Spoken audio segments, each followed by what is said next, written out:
Descubra os 10 maiores megaprojetos do mundo.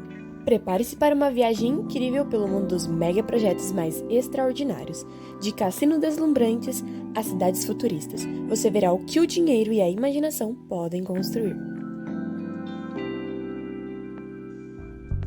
Entre 1998 e 2004, as Torres Patrono, em Kuala Lumpur, Malásia, foram os edifícios mais altos do mundo, com 1.483 pés.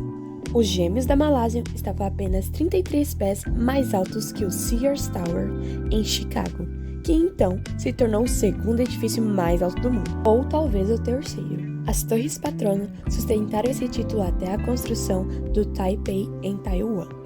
Mas depois, o Burj Khalifa superou todo mundo em altura em 2010, com 2.717 pés. Ainda assim, as Torres de Patrono são os arranha-céus gêmeos mais altos da Terra e lar da National Petroleum Limited, uma empresa malaia de petróleo e gás.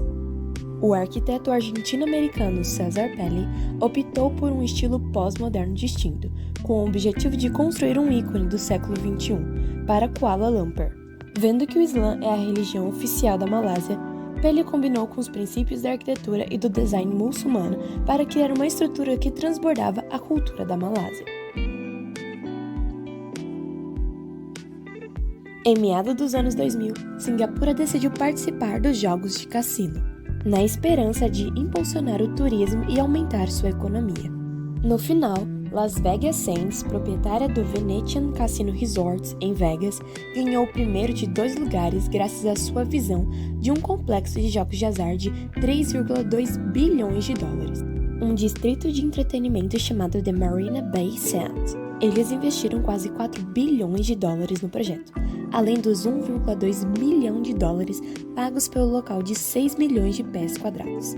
No entanto, devido à escassez da mão de obra e o aumento dos preços dos materiais, o custo total de desenvolvimento foi estimado em 8 bilhões de dólares de Singapura em 2009, ou cerca de 6,8 bilhões de dólares americanos.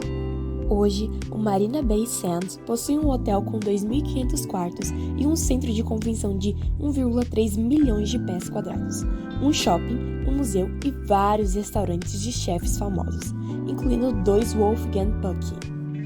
Enquanto isso, o andar do cassino é o paraíso dos jogadores, com 500 mesas e 1.600 caça-níquel. No topo, o Sands Sky Park oferece uma experiência única, com uma piscina de borda infinita, proporcionando uma vista deslumbrante do horizonte de Singapura. Uma cidade de luxo de bilhões de dólares para viver um paraíso na Terra. Em 2006, uma empresa de desenvolvimento chinesa chamada Country Garden anunciou seus planos para construir essa enorme cidade em um projeto ambiental que levaria 20 anos, situada no norte de Singapura. De acordo com a Bloomberg, o governo malaio viu o sucesso de Singapura com o turismo e queria lucrar com a ideia. O plano inicial lançado pela Malásia era construir uma nova metrópole perto da ponte que conecta Singapura e a Malásia. Foi quando a Country Gardens entrou em cena com sua ideia bilionária da Forest City, que envolvia a construção de ilhas artificiais, algumas centenas de metros da costa de Singapura. Os desenvolvedores previam que 700 mil pessoas se mudariam rapidamente para a nova cidade, mas em 2019, apenas 500 pessoas chamavam aquilo de lar. De acordo com o Business Insider, a população supostamente cresceu para alguns milhares, mas ainda é menos de 5% dos residentes esperados. Descendo o Mar Vermelho entre a Arábia Saudita e o Egito, você vê de repente seu reflexo ao longo de um espelho de 110 milhas. Mas espera um minuto, isso não é um espelho. Ao invés disso, tem 1.600 pés de altura e 660 pés de largura. É um edifício de 110 milhas de comprimento e há outro correndo paralelo ao outro lado. O que você está vendo atualmente é o projeto neomoderno, mais conhecido como NEOM, do príncipe herdeiro saudita Mohammed bin Salman. Alguns podem chamá-la de cidade sustentável do futuro. A cidade de 725 bilhões de dólares funcionará como nada além de energia sustentável. Também não haverá carros e, em vez disso, o príncipe Mohammed imagina um sistema de trem de alta velocidade subterrâneo que pode levá-lo de ponta a ponta em 20 minutos. mostrando o que parece ser o trabalho de base inicial. De acordo com funcionários da Arábia Saudita, você poderia estar morando na Neom já em 2023. Mas como sabemos, isso ainda não é uma realidade. De acordo com Elon Musk, quando a gigafábrica em Reno, Nevada, estiver concluída, ela terá a maior pegada de qualquer estrutura no mundo, maior que a Grande Pirâmide, o Empire State Building e o Burj Khalifa combinados. Estamos falando de 15 milhões de pés quadrados e cada centímetro funcionará com energia renovável. Talvez você já tenha visto o Elon conversando com o Leonardo DiCaprio sobre a gigafábrica e seu impacto ambiental. Estamos falando de 15 milhões de pés quadrados e cada centímetro funcionará com energia renovável. Talvez você já tenha visto o Elon conversando com o Leonardo DiCaprio sobre a gigafábrica e seu impacto ambiental. Os planos oficiais para a gigafábrica não começaram até 2014, quando a Panasonic concordou em investir no projeto de 5 bilhões de dólares. Foi quando o Elon Musk percebeu que era a hora de decidir onde construir. A Tesla visitou vários locais e nunca considerou o norte de Nevada. Mas depois de um pouco de repercussão e várias viagens privadas, a Tesla finalmente se estabeleceu. A Tesla também é dona da Giga Nova York, localizada em Buffalo, que se concentra nas baterias Powerpack e nos painéis solares. A Giga Texas é a mais nova fábrica da empresa em Austin e serve como sede da Tesla e atua como um local de montagem para os modelos S, 3, X, Y e Cybertrucks e Cybervans. Além disso, existem gigafábricas fora dos Estados Unidos, em Xangai, na China, e outra em Berlim, Alemanha. Jubel, na Arábia Saudita, costumava ser uma antiga vila de pescadores no Golfo Pérsico, cheia de subúrbios e desertos. Até meados da década de 1970, quando a empresa de engenharia americana chamada Bechtel Corporation inaugurou a maior cidade industrial do mundo, abrangendo mais de 687 milhas quadradas. O novo empreendimento contribuiu com cerca de 7% do PIB atual da Arábia Saudita. Na virada do milênio, a família real saudita decidiu expandir as operações de Jubel. Foi então que nasceu Jubel 2, considerado por muitos como o maior projeto de engenharia civil do mundo. Jubel 2 busca duplicar o tamanho original da cidade, oferecendo moradia para 120 mil novos moradores e construindo uma nova universidade com 18 mil estudantes. Hoje, o Jubel é um grande player no mercado global de energia, atraindo as melhores mentes em tecnologia e negócios de dezenas de países. Durante as temporadas de pico de trabalho, Jubel pode se tornar um jogador importante. O projeto Jubel 2 emprega 20 mil trabalhadores por mês. Cerca de 4 bilhões de dólares foram investidos em infraestrutura, incluindo centenas de quilômetros de estradas, instalações de água, resíduos e serviços públicos. Outros 18 bilhões de dólares serão destinados à construção da expansão em si. Na verdade, o projeto é tão grande que foi dividido em 4 fases ao longo de 22 anos.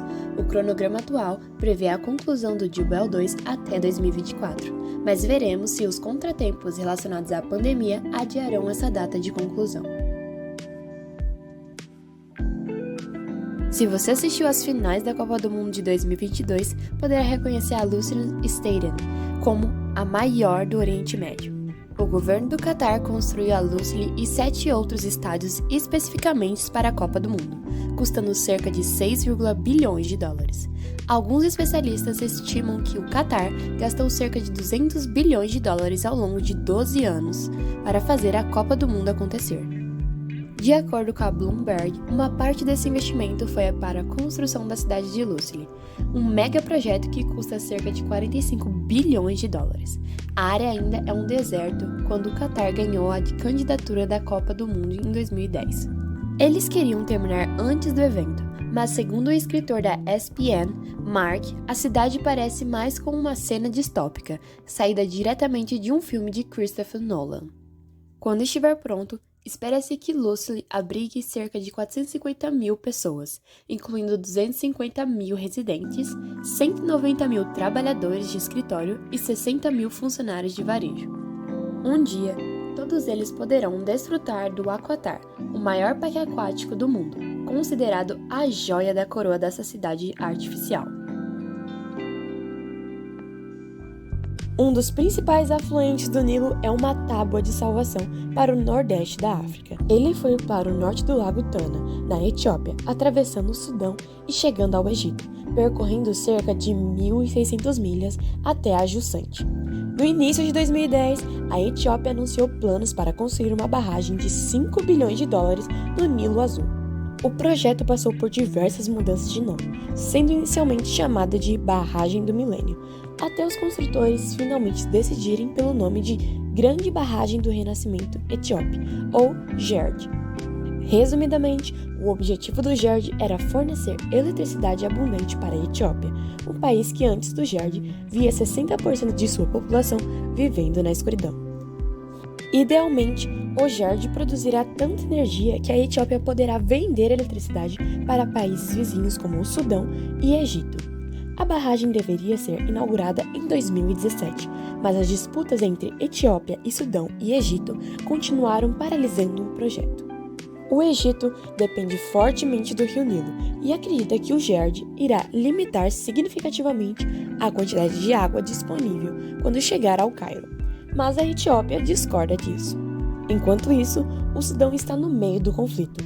O primeiro-ministro da Etiópia, Abiy Ahmed Ali, cortou a fita de inauguração no verão seguinte. Assim, o GERD é oficialmente a maior barragem hidroelétrica da África e está entre as 20 maiores do mundo, ao lado da barragem de Três Gargantas, na China.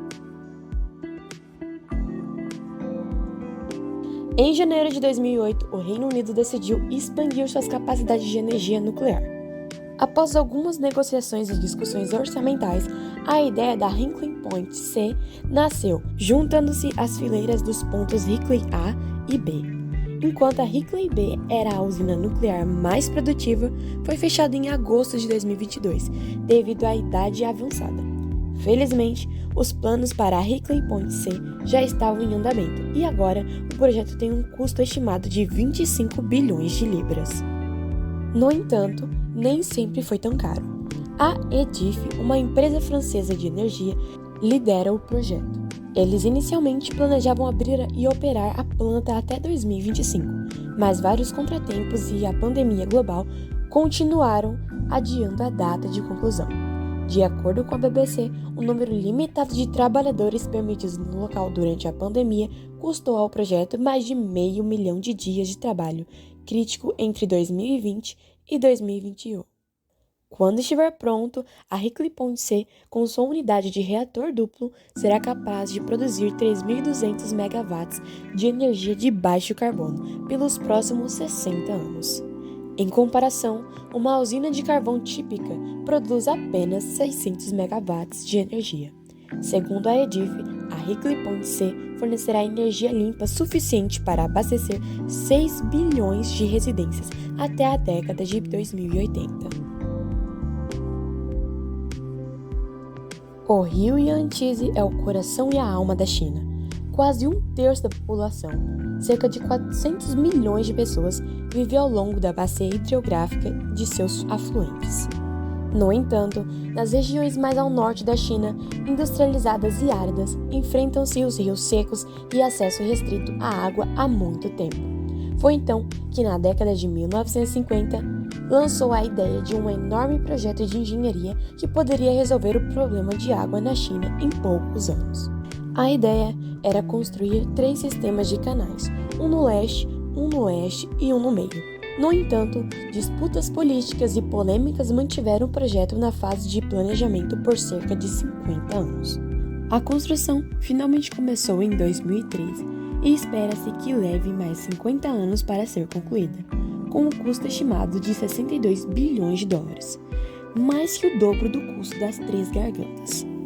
Quando terminado, o projeto de transferência de água no norte desviará 44,8 bilhões de metros cúbicos de água anualmente para áreas mais secas do norte da China. Se tudo correr conforme planejado, o desvio de água do rio Yangtze, perto da cidade de Yangzhou, viajará para o leste ao longo dos canais existentes até as montanhas de Heishan. De lá, cruzará o Rio Amarelo por meio de um túnel e fluirá para o Tianjin. No centro, a rota desviará a água do rio Han, fluindo até Pequim. Inicialmente, eles queriam concluir esta etapa a tempo para os Jogos Olímpicos de 2008, mas apenas cerca de um quarto da rota foi construída até agora. Finalmente, a Rota Oeste desviará 4 bilhões de metros cúbicos de água e 3 afluentes ao longo do Yangtze, e o enviará cerca de 300 milhas através das montanhas Bayankala, indo em direção ao noroeste da China. Se você gostou desse vídeo e quer continuar aprendendo sobre temas fascinantes como este, não se esqueça de se inscrever no nosso canal e ativar as notificações para não perder nenhum conteúdo novo. Compartilhe suas ideias e opiniões nos comentários abaixo. Obrigado por assistir e até o próximo vídeo.